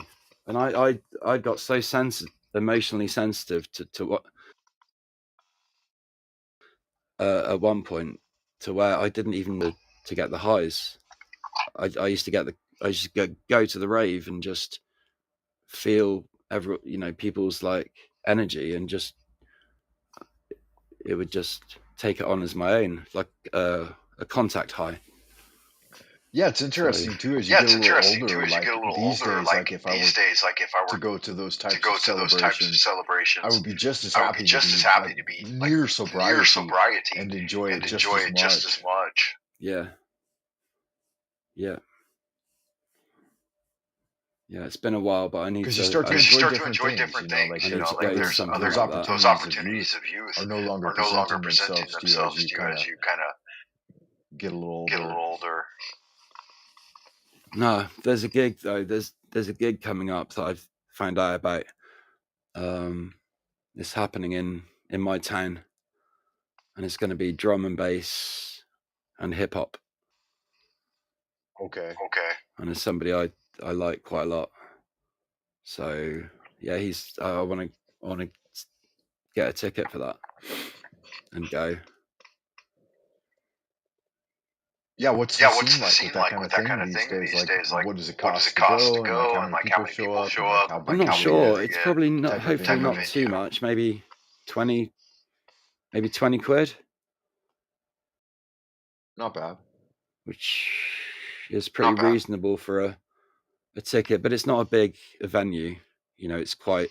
It'd be like underground, probably in the basement, with a like a cavern type thing with situation with a big big speakers everywhere, and it'll be booming, and there'll be I expect there'll be people jumping around and dancing around everywhere and falling over. Yeah. And getting drunk. And that's interesting. I was traveling through Dreamland recently, and I was in a situation similar to that. And I encountered a few different people, and one gal told me her name, and I woke up and I wrote it down, and I thought, wow, if I meet this girl in like the near future, that will be something definitely interesting. Yeah. Because we can time travel. We can't. In the spirit vision, anyway. I think we can. Anything's possible in the spirit, in the astral realm, right? Yeah, I've done that before in the past. Encountered a situation in Dreamland, and then brought back into the waking world, and journaled about it, and it occurred like in the immediate future. Amazing, like a premonition. Right. Or an active one. Yeah, but I haven't been around any of that type of scene in such a long time that it seemed very out of place. So maybe I was experiencing it vicariously from connecting with you or someone else in that way. Well, I'd like to get into more of that kind of stuff. Yeah, lucid dreaming. If you do meet a girl, don't tell me her name. I'll relay it to you behind the scenes. I'll relay it to you behind the scenes and see if there's some correspondence. Okay. That would be fun to see. I'm out for a new partner at the moment. I've been single about 6 months now. Okay. And it sucks, man. Like, I'm cool. Like, I can do what I like, and obviously there's no stress, no arguments, but most of my time is my own, but still I get lonely, and I was happy for a while, with being with someone, being partnered up, and kind of living with her most of the time, before it got annoying and stressful, and we just started like hating the sight of each other. But for a while it was great, and I just we got to quite a deep level of intimacy and trust and everything, and we just like walk around the flat naked. It's just it's nothing. It's like casual, and beautiful. But so I want that with somebody else. Yeah. And once you get back there, I mean, I don't know. I think if you include some sort of cooperative magic, Like it gives an other than goal sometimes. And I don't know if it's making music or making art, but then there's like something always to push towards. Because I know that the romantic aspect is quite magical in and of itself. But like if in the incipient stages of building that type of relationship, you also introduce a third aspect, then it can be a different kind of thing. I've never really done that. Yeah, I've had the opportunity to experience like the proximity of it a few times, and had like platonic relationships with different gals where I was able to actually endeavor to do that. I always knew that like if the romantic and sexual aspect was included, it would have been just so much more powerful. Yeah, kind of a thing. Yeah. But do you think men and women can ever be friends, really? Yeah, I've done it a few times. I think so too. Yeah. But like with this gal currently at my work. Sex can get in the way. Or the sexual not sex, but the idea, you know, the what am I trying to say? You know what I'm trying to say. Yeah. I think. Anyway, tell your story. I was just gonna say with the gal that currently the Gemini interacted with a bit. Like originally, dude, there was some attraction. Because she kind of set the parameters very sternly, but at the same time, like really wanted to interact a lot with me and be very friendly. Like I transformed it within my mind so that I was like, okay, there's always a barrier to this thing here, and I accepted it subconsciously. So like now I genuinely consider it to be like friend-like, and don't transfer any of that type of interest towards her. So, I mean, is it possible to meet? Do you guys live close, or is it just texting and video calling and stuff? We work together every day. Oh, right. Oh, I see. So that's a different thing, isn't it? Yeah. You know, I don't want to like put a downer on it or anything, but it's obviously, you know, that having that can be dangerous, because if it all goes wrong, as office romances often do, then it's going to get really fucking awkward for you guys and everyone in the office, because you won't want to talk to each other.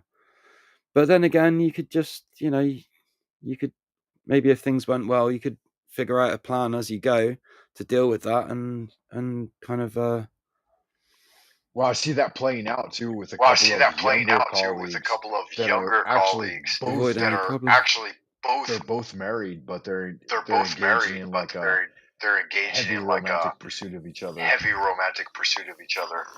Oh wow! Which has an entire new dimension to it. Well, you know, that's their business. I'm not going to judge. No, neither am I.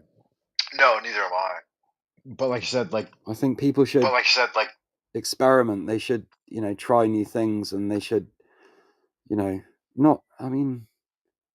just don't cheat. Like I've never understood cheating. I've been cheated on quite a few times for different reasons and at different times by different people, but I've never cheated on anyone. I've always been faithful to the one I love. Okay. Always. Yeah, that's good. And I've rarely got that same amount of loyalty back. So that's often the challenge for me. But I think that's partly that's down to my Venus in Leo. Okay. Because that's your love sign, your love language. Well, I remember I love like a Leo. From some of the older Taoist teachings. They some say of that the people older should Taoist renew their teachings, they say that vows people should renew monthly. their vows So you renew the vow monthly. at the time of So the you new renew moon, the vow at and the then you time let of it go the the new course of moon, a single and then moon. you let it go the course of a single And if you moon. feel like Okay. there are And if other you feel elements like that you want to there are other introduce to that, elements that like you want to you don't want to introduce to be that, like you don't want to be solitary in that solitary in uh, that co-union, then you should express it. Mm. then you should And express maybe it. even take breaks from your Maybe even relationship. take breaks from your relationship. Yeah. I'm not even over the last one yet, so I don't even feel I'm ready to move on. But I'm open to the possibility of it, and if someone, just came up to me and made me an offer that I couldn't refuse, Right. then I'd probably follow. I'd probably jump in. But it hasn't happened yet, so I just get, I don't know. I see a lot of women. I'm just like, well, a few, not a lot, a very few women. I'm just like, fucking hell, you're super beautiful and super, like, you're like a 10. I've never had a 10 before. And so I just watch them. I just watch them walk past and walk, strut confidently down the street, super styling, super beautiful. And I'm like, I'm thinking, how could I ever penetrate that air of perfection? But yeah, it's quite something. I write poetry about it. Yeah, that's good. That's good. Can I break through it? That's good. You ever see those people? They're just like super. They're like on a different level. Yeah.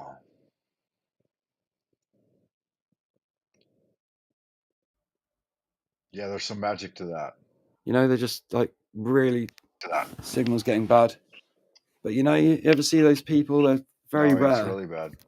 No, that's really bad. Could be a man, could be a woman. Let me. It's usually a woman. Let's see if I can reconnect. She just seems to have an ethereal, otherworldly beauty and a style all of her own.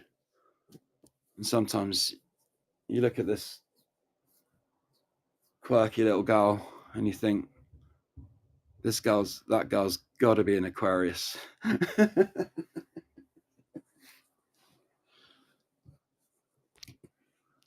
Because that kind of beauty is out of this world.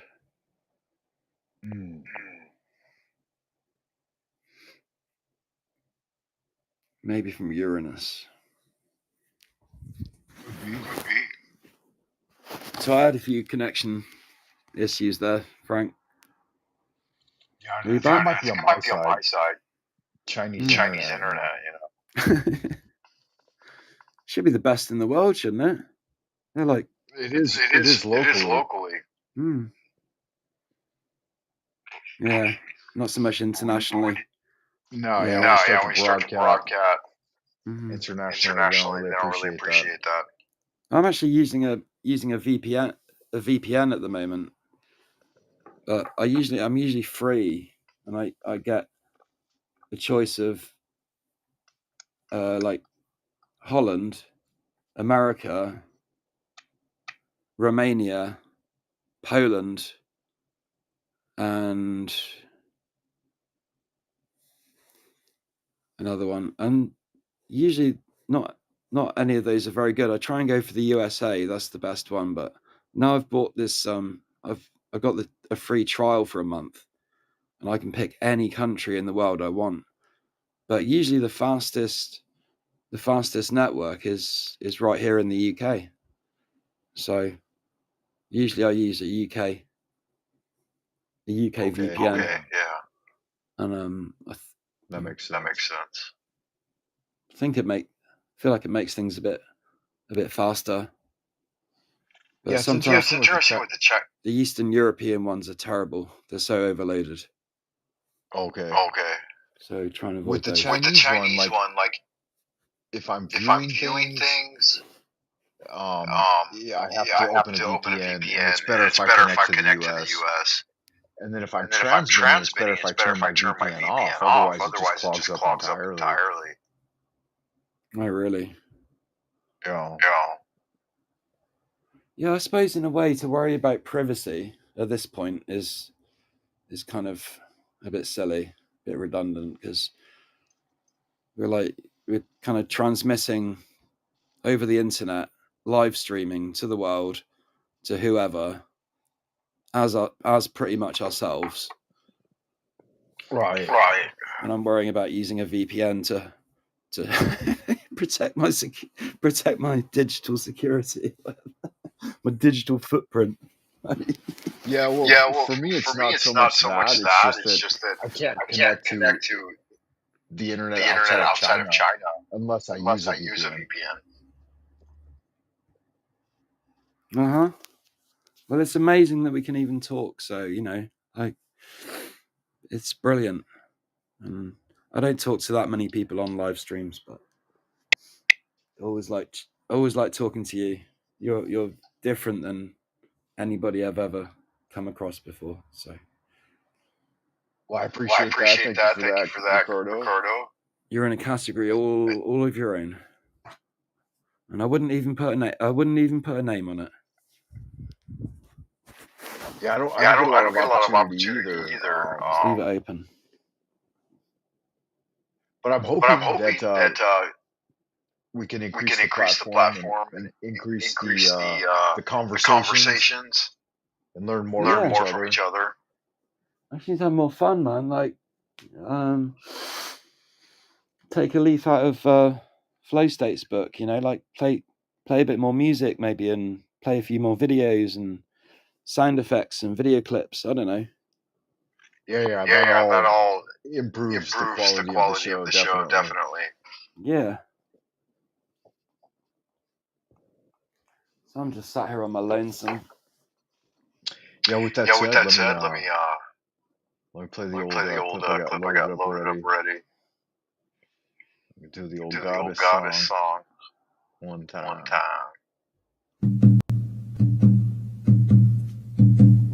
We all come from the goddess. We all come from the goddess. Like a duck to her we shall return, like a growing creation, flowing to the oceans. And to her we shall return, like a drop of rain, flowing to the ocean. Hoof and horn, all that die shall be reborn. Corn and grain, all that fall shall rise again. We all come from the goddess, and to her we shall return, like a drop of rain, flowing to the ocean. Sage and crone, wisdom's gift shall be our own. Crone and sage, wisdom is the gift of age. We all come from the goddess, and to her we shall return, like a drop of rain, flowing to the ocean. We all come from the goddess, and to her we shall return. Wow. Very inspiring. Have you watched the Machine Live at all? TML? Oh yeah, of course. Yeah, I've been listening to him for about a really good job. year or more, ever since I discovered him. Okay. Pretty amazing. This is a really long, live shows. Yeah, most of them do, right? Sometimes. Like Jack Talcott's going on in 3 hours now. Yeah, he doesn't talk for like non-stop for it. Wearing down his vocal cords. He just it's impossible. Plays a lot of videos and just lets people talk and has various different people on and just keeps it really tight. Right. It is TML, yeah. Yeah, in flow state, he does like what, 8 to 10, 12 hours a day sometimes. He can do, yeah. He tends to stay up all night. So he's like, I guess he can do it at his age. He's only like late 30s, so he can still stay up, sometimes till 4, 5, 6 in the morning, and he'll get people to pay him like, I don't know, $50 or whatever to stay Keep to the show do an going. extra hour, even though he's like tired and doesn't want to. But people want to stay, and people want to continue the madness. So someone pays, and he stays up for another hour. He did that the other day. It's mad. He handles it really well. They got it figured out. It's like their full-time job. Yeah. I guess it is. It's not that well paid, I guess you could argue, but it's compared to some full-time jobs. But then again, you get to sit around at home and do your own thing, so it can't be all that bad. Yeah, I've been doing a little bit of research into it, and they get anywhere from 60 to 70%, depending on like what level of partnership they have. So I think for the most part, these guys that are around 2,000 subs, they're probably getting about 60% of what they gross. Yeah, I think YouTube takes about 30 or 40%. Right. And then you see and the they have to pay chat. for the StreamYard. And they have to pay taxes on it as well. So I did the numbers. I crunched the numbers. And it's paying less than minimum wage. For the most part. Even when they get big numbers. But then again, they gotta chase. But then again, you get the big numbers. Yeah, but then again, look at it the other way. You get to be your own boss. So yeah, kind of like an Uber driver. It's about the same level. Yeah, I wouldn't like to. Yeah, I don't know if I could deal with handling that many people on the panel at once. I think it'd feel like nursing drunks at a bar or something. Or herding cats. Yeah, I teach 4 or 5 classes a day, and I'm at the office around 60 hours a week. But it's definitely not Uber wages. You obviously don't do it for the money, though. No, on YouTube? No, the teaching thing. Oh yeah, I do it to support my family. Yeah, absolutely. It's my career. Yeah, of course. But it's everything. You wouldn't. All right. I mean, you're saying that I don't do it for the money. No, I just do it to do it. That's great. Good magic. Yeah, the YouTube is just to connect with people on a social level that are from the Western world that speak English. I feel like I need to get my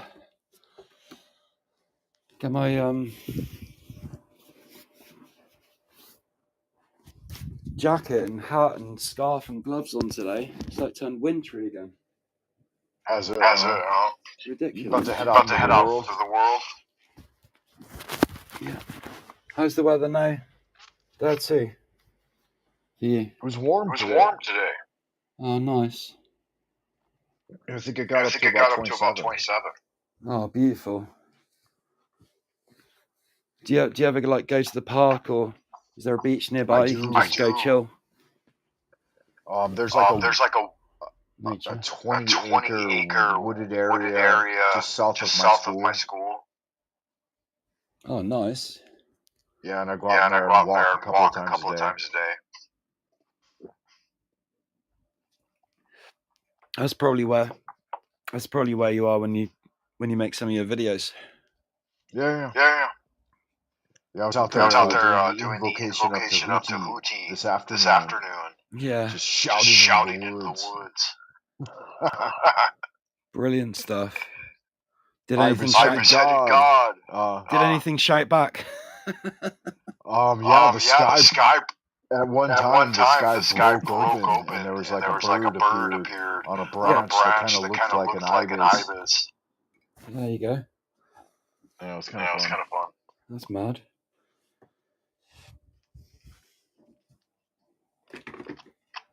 Just grab some milk here. That's all I've got to drink. Well, I appreciate you stopping by, Ricardo. I'm probably gonna roll off into the abodes of the abyss as well myself. Okay, no worries. It's been Get a great. shower and get to bed. Sure, it's been great chatting to you, man. I'm kind of just getting my day started, but Yeah, do it. I just can't believe how the weather's changed so drastically in one day. It was literally beautiful, dry, sunny. There's a few little wispy clouds in the sky, but it was just perfect. It was like sunbathing weather. Was it? And it all changed overnight and started raining, and just the clouds came over, and it's just fucking shit now. That's like classic UK weather, though, right? Yeah. Yeah. Even in June. It's just like, it's no guarantee that it's going to be nice.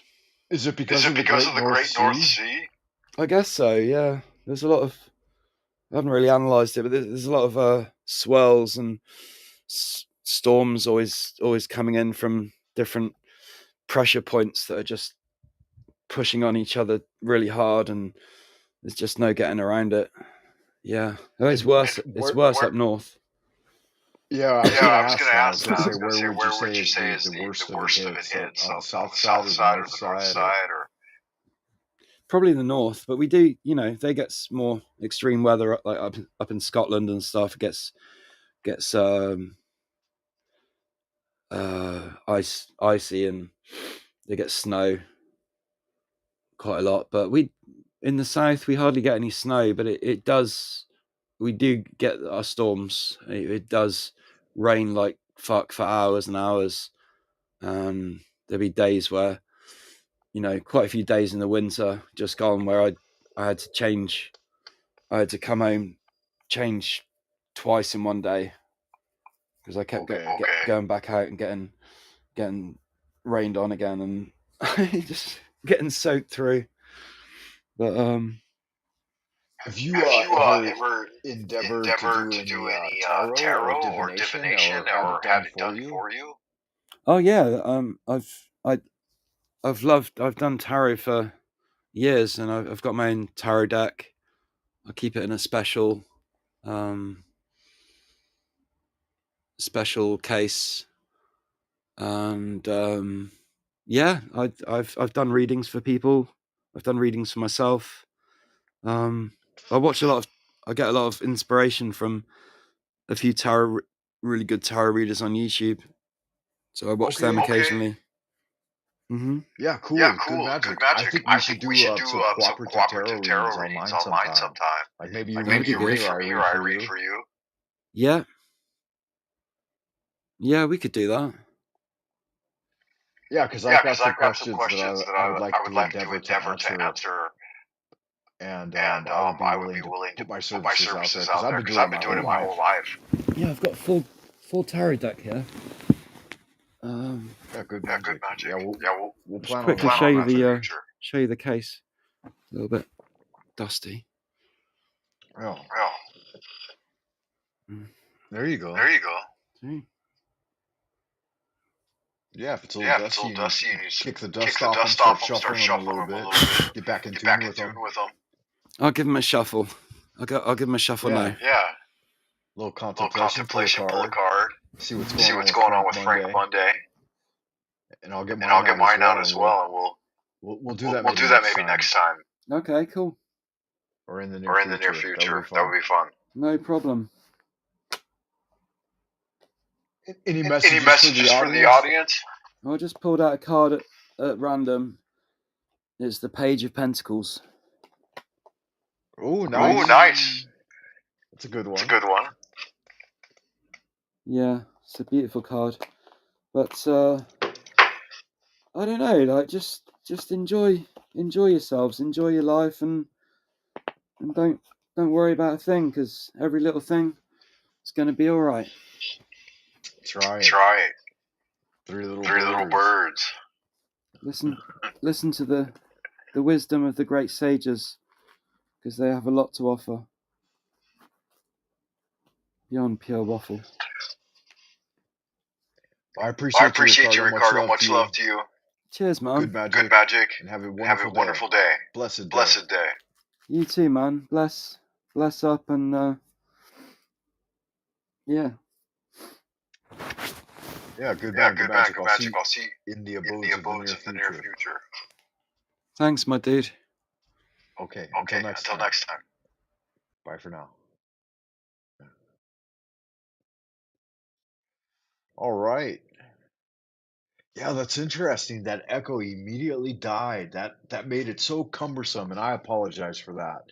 Guys, I don't know if you could hear the echo on your end or not, but it seems like Restream is just not a great platform.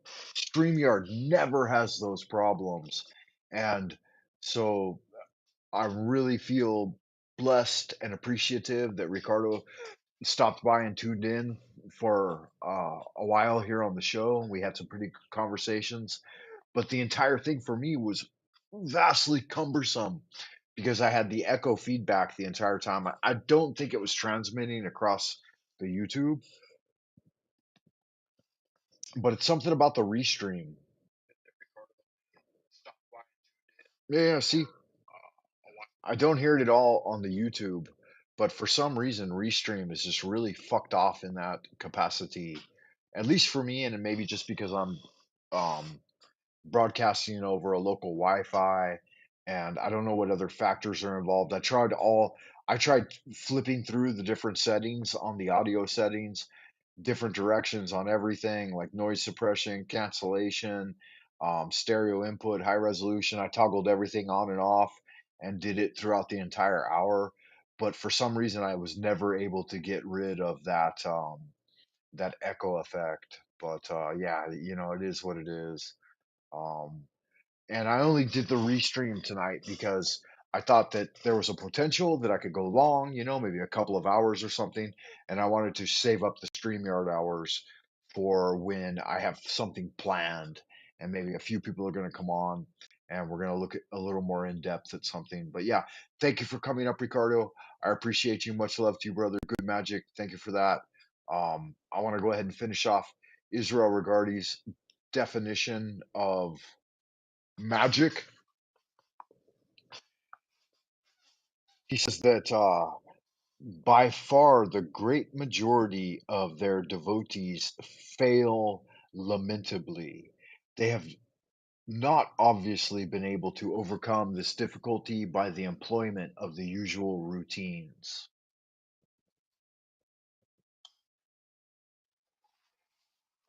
I'm sure the ancient sages and magi's knew of these problems, knew them very well. I'm also quite sure that they realized that the techniques they used amongst other things, a process of suggesting a series of creative ideas to themselves. But what I'm equally certain of is this: they had perfected an almost ideal method which proved itself able to penetrate this hitherto impenetrable Indo-psychic barrier. They were able to reach this imprisoned titan locked up in the hearts of every one of us and set it free so that it could work with them and for them.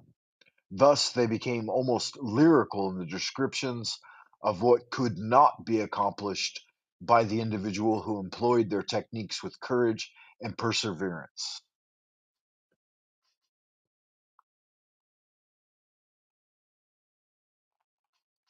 As I say, they knew of the existence of this psychic armoring and knew it only too well. All their methods were directed to mobilizing all the forces of the individual, reinforcing his will and imagination to the end that he could overcome himself to realize his kinship, his identity, and unity with the unconscious self. What these methods were, I hope to describe in some small detail in these pages. Some of them may appear irrational to us. They certainly are irrational, but that is no argument for rejecting them summarily. A great part of life itself is irrational, but it is incumbent upon us to accept life in all its aspects, rational and irrational as well. One of the very earliest things a psychoanalytic patient learns is this one fact, that he has at least two sides to his nature, a rational and an irrational side. Together they comprise a single discrete self, his personality. If he denies the validity of existence of either one of them, he does violence to himself and must suffer accordingly. Both of these two factors must be permitted to exist side by side, the one affecting the other.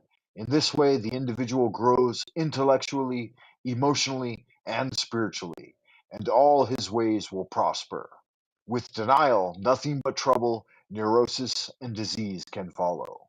1, 2, 3, 4, 5, 6, 7, 8, 9, 10, 11, 12, 13.